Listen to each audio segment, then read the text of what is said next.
코로나19 시대 격리된 사각지대 문제 연속 보도해드리고 있습니다.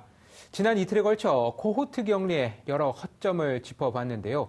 여기에 더해 한 번 격리를 하게 되면 일종의 낙인이 찍힌다고 합니다. 마지막 날인 오늘은 조금 더 효과적이고 안전한 방법, 격리를 대체할 수 있는 방법이 무엇일지 고민해봤습니다. 조주연 기자입니다.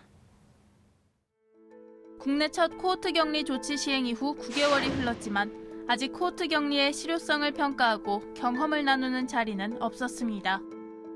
많은 기관들 중에 이런 상황이 됐을 때 1번, 2번, 2번, 3번 딱 매뉴얼이 정해져 있었다고 하면 이렇게 길게 되진 않았을 거예요. 절차나 혹은 효과성 측면에서 그리고 실제 이제 거기를 경험한 사람들의 삶의 질이나 이런 것 측면에서 타당한 조치였는지 혹시 어떤 부분을 조금 더 개선해야 되는지에 대한 일종의 중간 평가가 있어야 그거를 토대로 다음 단계를 나아갈 수가 있는데 직접 코호트 격리를 경험하며 얻은 노하우나 느꼈던 개선점은 공유되지 않고 또 다른 시설은 일괄적인 가이드라인에만 의지한 채 코호트 격리를 시작합니다.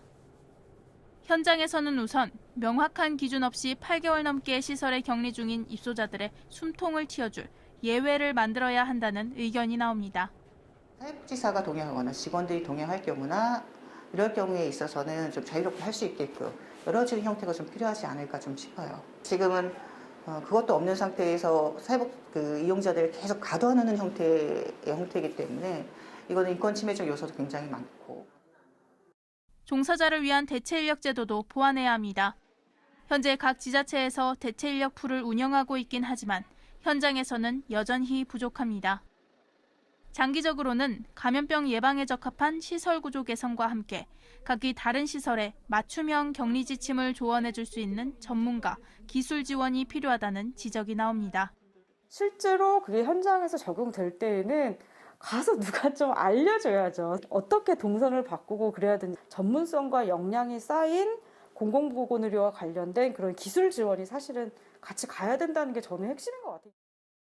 여러 보완책이 있지만 1인 1실이 보장되기는 힘든 상황에서 최선의 대책은 음성이 나온 접촉자를 처음부터 분리하는 것, 즉 모두 함께 가두는 코호트 격리는 하지 않는 것이라고 전문가들은 입을 모읍니다.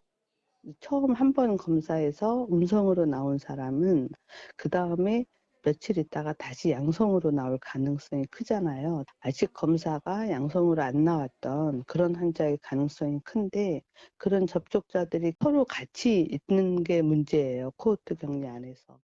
음성인 사람들을 가능한 한 좀 다른 시설로 좀 더 격리하기 쉬운 시설로 옮겨서 감염 관리를 하는 것이 양성 환자가 늘어나지 않게 하는 좋은 방법이라고 할 수가 있는데 코호트 격리 시설에 찍히는 따가운 격리의 낙인과 사회의 눈초리, 무관심 또는 두려움으로 미뤄둔 고민을 이제는 해야 할 때입니다. 두려움 때문에 다른 병원에서도 우리 환자를 안 받았겠죠. 코로나 발생된 지역에 있는 환자들은 안 받겠다. 결국은 피해를 보는 건 환자예요.